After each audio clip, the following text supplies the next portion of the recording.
তুমি বিশ্বাস করেছিলে পুরোটা, মন দিয়ে, নিজেকে দিয়ে, আর সে চলে গেছে। এখন তুমি ভাবছ আমার কোথায় ভুল ছিল? আমি কি বেশি ভালোবেসেছিলাম? আমি কি বেশি বিশ্বাস করেছিলাম? আমি কি বেশি দিয়েছিলাম?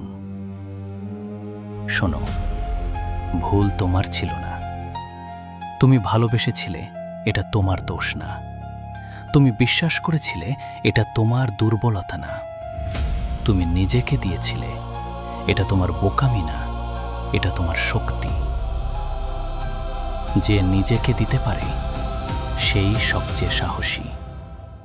কিন্তু সেই সাহস ভুল মানুষের কাছে নষ্ট হয়ে গেছে।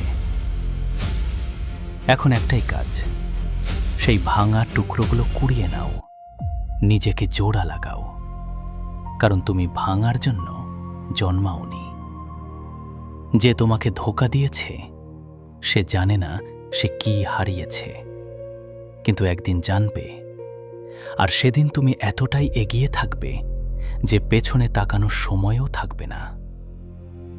তাই আজকে কাঁদো, যতটা কাঁদতে চাও, কিন্তু কাল সকালে উঠে দাঁড়াও, মুখ ধো, আয়নায় তাকাও, আর নিজেকে বলো, আমি এর চেয়ে অনেক বেশি, আমি এর চেয়ে অনেক ভালো। আমি হারার জন্য জন্মাইনি। ধোঁকা তোমাকে শেষ করতে পারেনি, কারণ যে নিজেকে ভালোবাসতে জানে তাকে কেউ চিরতরে ভাঙতে পারে না। উঠে দাঁড়াও, তোমার পালা এখনো বাকি।